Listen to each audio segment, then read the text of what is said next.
Velkomin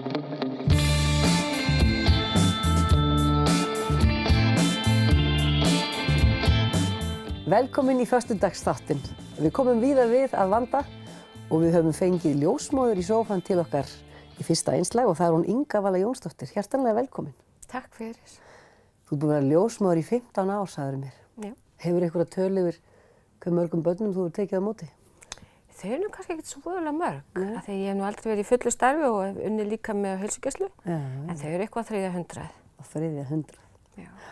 Magna. Þú ert líka að klára mastersritgerð eða meistararitgerð núna í hvað, haust bara? Já, í rauninni bara útskrifaðist í haust. Já. Og þar varst að skoða áhrif ofbeldis í æsku á ekki bara barnsfæðingarferilinn heldur líka bara, það var svona upphaflega, er það ekki ætlunin? Það var upphaflega hugmyndin að skoða hvað áhrif það að eiga þessa reynslu í farteskinu, að hafa orðið fyrir kynferðislega ofbeldi í æsku, hefði á fæðingarreynsluna. En ég er vön að starfa í öllu ferlinu og ég sé alltaf þetta barneignarferli fyrir mér svona sem mitt starfsvið.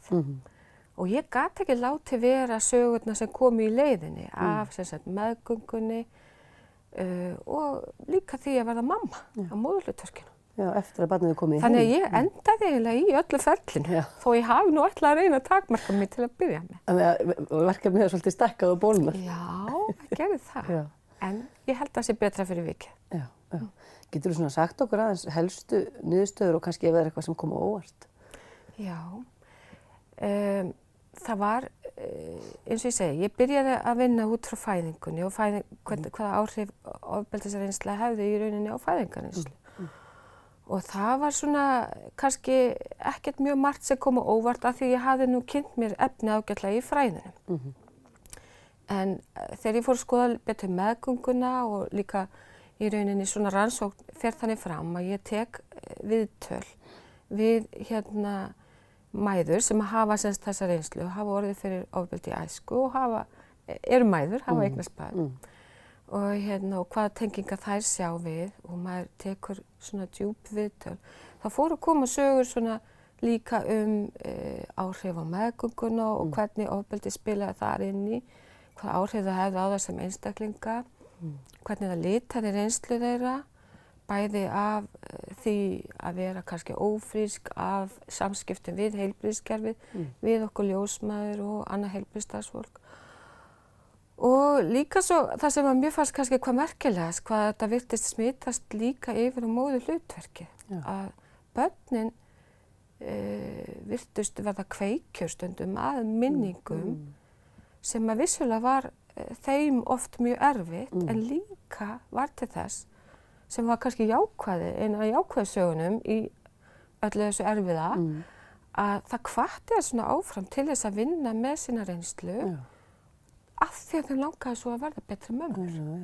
Og voru þetta jafnvel konur sem hefði ekkert unnið úr sínum svona erfiðleikum eða reynslu? Það hefði kannski verið svona fræðilega séð mjög gagnlegt að skoða svoleiðis, en það er siðferðilega ekki framkvæmanlegt og maður gerir það ekki í vísindarannsóknum og heilbrigðissviði að vera að hreyfa við fólki þannig að það geti hlotið meiri vanlíðan af.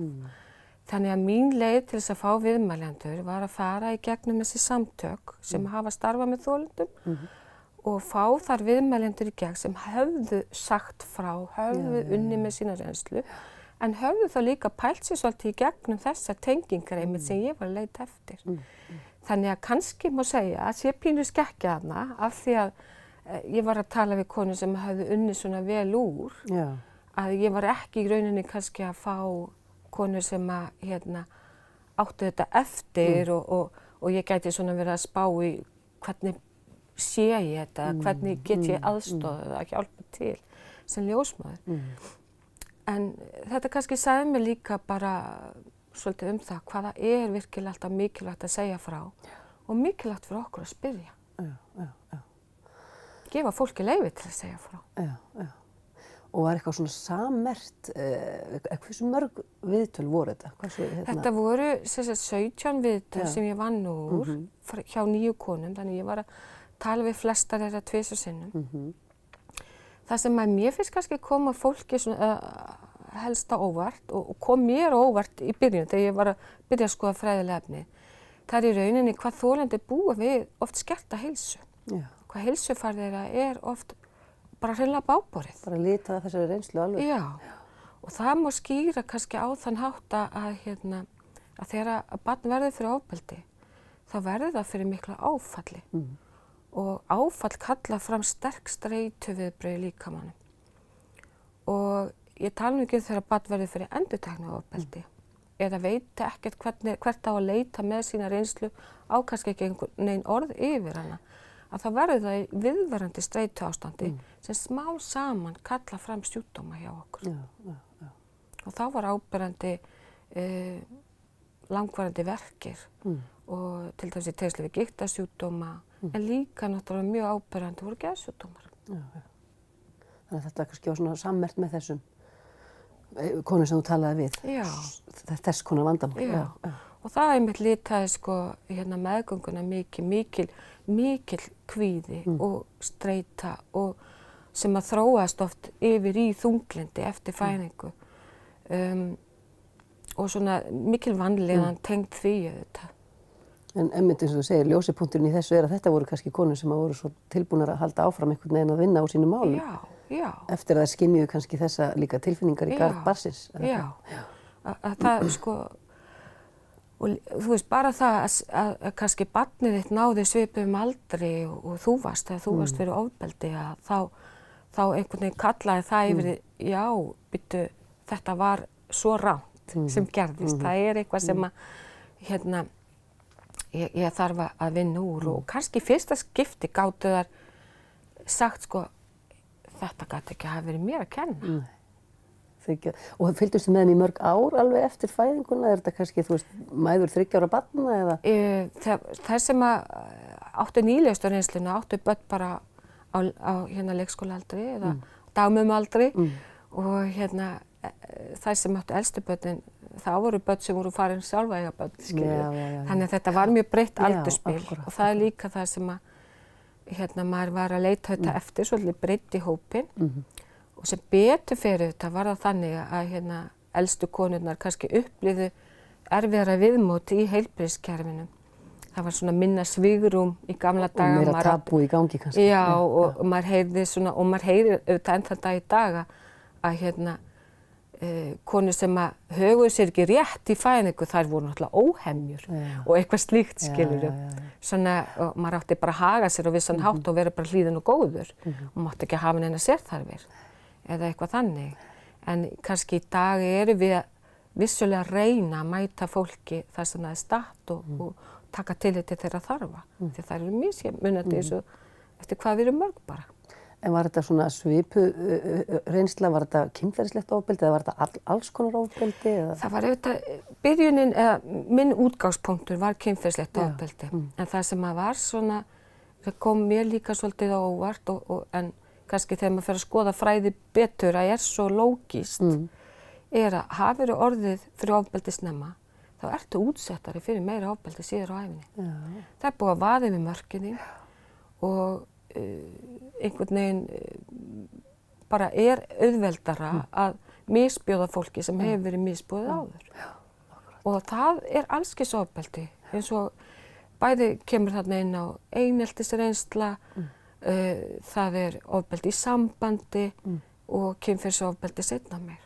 Og svona ritgerð og rannsókn og er þetta ekki rosa svona þarft innlegg inn í bara alla þessa umræðum að einmitt opna alla umræðu, leita sér hjálpar og þú veist, ertu ekki bara út allt að kynna þessi niðurstöður eða eitthvað? Ég meina til þess að maður að þessu. Þannig að mér finnst þetta sko skipta svo gríðarlega miklu máli.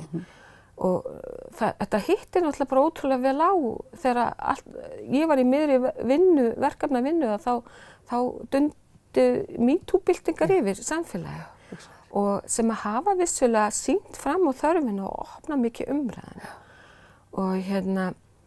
Og þetta er bara að kenna okkur svolítið mikið hversu mikið við þurfum að vanda okkur í samskiptum. Og ofbeldi litar svo margt. Og ofbeldi er ekki bara kynferðislegt eða líkamlegt eða það er líka svo mikið andlegt og þessi bara grunnsamskipti og virðing manna á meðal þarf einhvern veginn alltaf að vera svona útgangspunktur í okkar starfi og allar sem vinna með fólk á einhvern hátt. Ég meina, og hvar maður ekki að hitta annað fólk? Hvar þarf maður ekki að bera virðingu og hlusta og vera tilbúin til þess að sýna skilning? Og það var náttúrulega nafni á ritgerðinni minni, það vantar meiri skilning. Já, það bara yfirskriftin, það nafnið. Það vantar meiri skilning. Þetta eru frábær lokaorð. Takk fyrir að koma hingað og ert ekki að fara að þeysast upp á sjúkrahús að taka á móti börnum eða hvað býður því? Heilsugæsla og móttaka þar og það nú bara oftast skemmtilegast dagurinn og líka mest krefjandi dagurinn í vikunni. Þá ertu að hitta barnshafandi konur? Hitta barnshafandi konur og meðgöngu og skoða þær og spjalla það sem þeim liggur á hjarta og leiðbuna. Já, hvetja. Takk hérlega fyrir að koma í þáttinn. Takk fyrir að fá mig.